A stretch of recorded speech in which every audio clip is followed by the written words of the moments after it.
Movie की starting में हमें एक घने जंगल को दिखाया जाता है जहाँ पर एक लड़की एक भयानक दरिंदे से अपनी जान बचाकर भाग रही होती है। ये दरिंदा दिखने में बेहद ही खूंखार और डरावना होता है और हाथ में एक धारदार हथियार लेके किसी यमराज की तरह उसकी जान के पीछे पड़ा है। वो जस्ट उस लड़की को मारने वाला ही होता है कि तभी वहाँ एक और उसी के जैसा दरिंदा आकर उस लड़की को बचा लेता है और इसके बाद में उन दोनों दरिंदों के बीच में फाइट होने लगती है, जिसमें पहला वाला मर जाता है और दूसरा वाला उस लड़की को उठा ले जाता है। अब यहाँ पर सीन शिफ्ट होता है और हमें दो लड़कियों को दिखाया जाता है। इनमें से एक का नाम कैला और दूसरी का नाम मैडी है। दोनों लोग बचपन की फ्रेंड्स होती हैं, लेकिन किन्हीं कारणों की वजह से मैडी और कैला के बीच में लड़ाई हो जाती है, जिसके बाद में दोनों लोग यहाँ से जाने लगते हैं। अब जब मैडी वहाँ से निकल रही होती है तो उसके चिल्लाने की तभी आवाज आती है। ये सुन के कैला भी उसकी तरफ जाती है और फिर उसे भी किडनैप कर लिया जाता है। अब इसके बाद में सीन शिफ्ट होता है और हमें धुंधला धुंधला ये दिखाया जाता है कि कैला की आंख की सर्जरी हो रही है और जब कैला बेहोशी से उठती है तो वो अपने आप को एक कॉफिन बॉक्स में पाती है। अब उसके उठते ही एक बहुत ही हाई फ्रीक्वेंसी की साउंड उसके कॉफिन बॉक्स में बजने लगती है, जिससे कैला को बहुत ही इरिटेशन होता है। थोड़ा बहुत एफर्ट करने के बाद में वो आखिरकार उस कॉफिन बॉक्स को खोलकर उसके बाहर आ जाती है। बाहर आने पर कैला ये देखती है कि वो एक घने जंगल में है और ये जो जंगल होता है वहाँ दूर दूर तक कुछ भी नहीं है। कैला शायद जानती है कि मैडी को भी यहीं लाया गया है, जिससे वो मैडी को आवाज देते हुए जंगल में इधर उधर भागने लगती है। अब इतने में तभी अचानक से उसे दो लड़कियां मिलती हैं जो उसे चिल्लाने के लिए मना करती हैं। इन दो लड़कियों में एक का नाम एलिस और दूसरी का नाम सीना होता है। एलिस कैला से पूछती है कि क्या तुम्हारे पास में फोन है और फिर तभी कैला भागते हुए अपने कॉफिन बॉक्स के पास में जाती है। उसे लगा था कि शायद उसे वहाँ उसका फोन मिलेगा, लेकिन वहाँ कुछ भी नहीं मिलता है और साथ में उसे अपनी दवाई भी नहीं मिलती है। अब इतने में अचानक से वो एक जगह पर स्टन हो जाती है।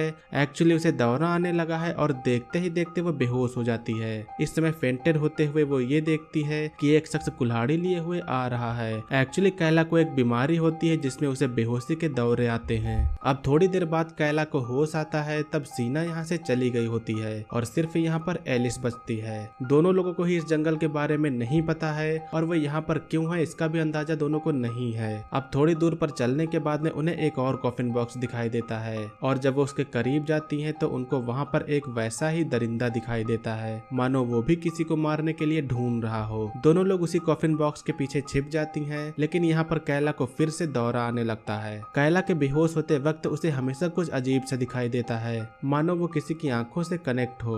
अब कैला यहाँ बेहोश होती है और एलिस नहीं समझ पा रही है कि वो अब क्या करे। वो कैला को बचाने के लिए वहाँ से तेजी से भागती है, लेकिन अब वो दरिंदा एलिस का पीछा करना चालू कर देता है और थोड़ी ही दूर जाने के बाद में वो एलिस को पकड़ लेता है। अब ये राक्षस जैसा दिखने वाला आदमी उसी कुल्हाड़ी की मदद से एलिस का पूरा चेहरा ही काट देता है, जिससे वहीं पर एलिस की मौत हो जाती है। दूसरी ओर कैला जब होश में आती है तो वो सीधा यहाँ से भागना चालू कर देती है। कुछ ही दूर जाने के बाद में वो एलिस की डेड बॉडी को यहाँ पर देखती है, जिसे बहुत ही बुरी तरह से मारा गया था, जिसके बाद में वो डर के फिर से यहाँ से भागने लगती है। अब थोड़ी ही दूर जाने के बाद में उसे एक बहुत ही बड़ा मैदान दिखता है। इस मैदान में वहाँ दूर दूर तक कुछ भी नहीं था। वो फिर से अब यहाँ से भागने की कोशिश करती है, लेकिन वहाँ पर कुछ लाइट्स के द्वारा बॉर्डर बना हुआ था और जैसे ही कैला उसे क्रॉस करने के लिए उसके करीब जाती है तो फिर से वही अजीब सी हाई फ्रीक्वेंसी वाली साउंड बजने लगती है। अब दूसरी ओर से वही वाला दरिंदा एक और लड़के को भगाते हुए उसे मारने के लिए कैला की ओर आ रहा होता है। वो दरिंदा कुल्हाड़ी को फेंक के उसके पीठ में मारता है, जिससे कुल्हाड़ी उसके पीठ में घुस जाती है। ये जो दरिंदा होता है वो कैला को देख के हाय करता है। ऐसा दिखने में लगता है कि वो उसका फ्रेंड है। अब वो दरिंदा उस लड़की को मारने वाला होता ही है कि वहाँ पर एक और नया दरिंदा आ जाता है और ये दिखने में बेहद ही डरावना लग रहा था। अब यहाँ पर दोनों दरिंदों के बीच में फाइट होने लगती है, जिससे मौके का फायदा उठाकर कैला उस लड़की को बचाकर वहाँ से निकल जाती है। इन दोनों दरिंदों की फाइट में जो दूसरा वाला दरिंदा था वो जीत जाता है। वो हंसिये जैसे दिखने वाले हथियार से उसे काट देता है। कैला इधर उस लड़की को बचा के लाकर यहाँ एक पेड़ के कटे होल में पत्तियों से ढककर छिपा देती है और फिर मदद के लिए वो यहाँ किसी को ढूंढने के लिए निकल जाती है। कैला को फिर से एक सुअर का फेस पहने हुए दरिंदा मिलता है जो उसके ऊपर हमला करना चालू कर देता है। दूसरी ओर वो हंसिया वाला दरिंदा इन दोनों को ढूंढ रहा होता है। जस्ट थोड़ी देर ढूंढने पर वो लड़की उस दरिंदे को मिल जाती है। वो उस लड़की को घसीटते हुए एक पेड़ के पास में ले जाता है और पेड़ के बीच से उसके दोनों हाथों को निकाल के खींचता है, जिससे उसके हाथ आधे पर से उखड़ जाते हैं। इस साइड कैला के ऊपर जो दरिंदा हमला कर रहा होता है अचानक से उसका सर फट जाता है। कैला को समझ में नहीं आता है कि आखिरकार ये कैसे हुआ,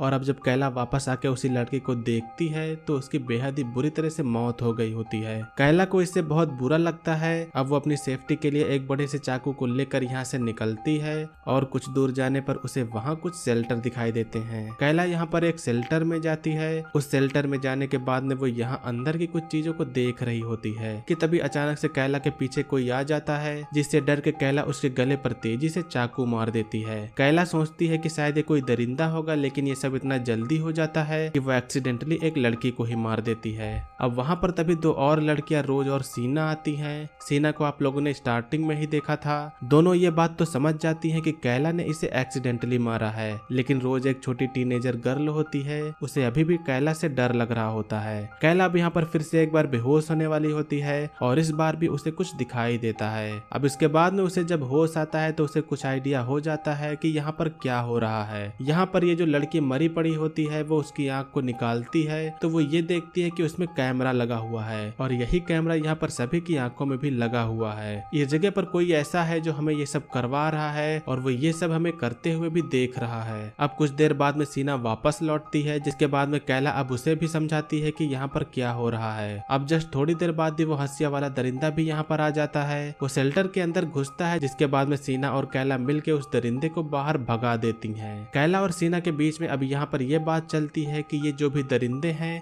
वो सब किसी न किसी एक लड़की से कनेक्टेड है। इन सब में हर दरिंदा एक लड़की की हिफाजत करता है और बाकी लड़कियों को मारता है, और जब उसी दरिंदे की हिफाजत वाली लड़की मर जाए तो दरिंदे का सर फट जाएगा। और ऐसा ही पहले कैला के सामने हुआ था। सीना ये सोचती है कि दरिंदे को मारना मुश्किल है, अगर मुझे जिंदा रहना है तो बाकी लड़कियों को मरना पड़ेगा। ये इजी भी होगा और दरिंदे भी अपने आप मर जाएंगे। दूसरी ओर रोज को एक दरिंदा पकड़ लेता है, वो अकेली होती है और इस साइड सीना कैला को मारने जा ही रही होती है कि यहाँ पर एक दरिंदा पीछे से सीना को मार देता है। सीना के मर जाने पर जो रोज को जिस दरिंदे ने पकड़ा होता है उसका सर फट जाता है, जिससे रोज भी बच जाती है। अब ये जो कैला के सामने दरिंदा होता है वो कैला का दरिंदा होता है जो वो उसकी हिफाजत करेगा।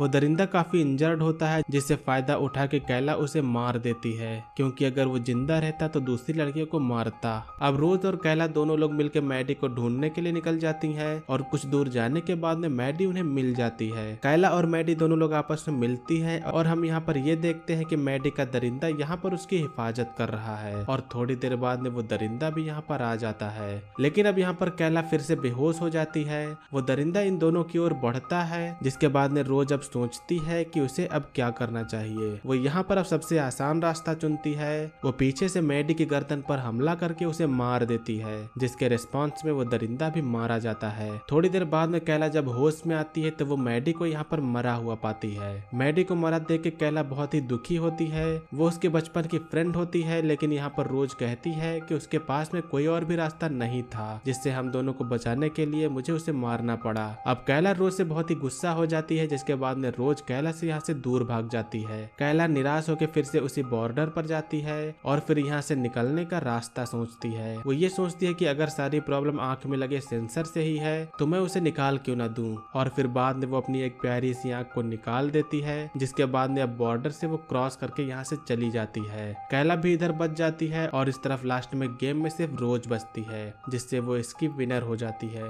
अब अगले सीन में हम ये देखते हैं कि एक शख्स वीआर को पहने हुए इस सब को एंजॉय कर रहा है। इसके बाद में वो ड्रिंक करने के लिए उठता है तो यहाँ पर उसके घर में कैला आ गई होती है। कैला यहाँ पर ये पता लगाने के लिए आई होती है कि आखिर ये सब कौन करवा रहा है, और इसके पता चलने के बाद में कैला उसे मार देती है और यहीं पर इस मूवी का एंड होता है। तो दोस्तों ये थी 2010 की एक हॉरर स्लैशर मूवी का एक्सप्लेनेशन। मूवी का नेम है द फ्यूरीज। उम्मीद करता हूँ कि आप लोगों ने इस मूवी के एक्सप्लेनेशन को एंजॉय किया होगा। मूवी का एक्सप्लेनेशन अगर आपको पसंद आए तो वीडियो को लाइक करिएगा। चैनल पर अगर आप लोग नए हो तो सब्सक्राइब करिएगा। आज की वीडियो के लिए बस इतना ही, मिलेंगे अगली वीडियो में। तब तक के लिए बाय। जय हिंद, वंदे मातरम।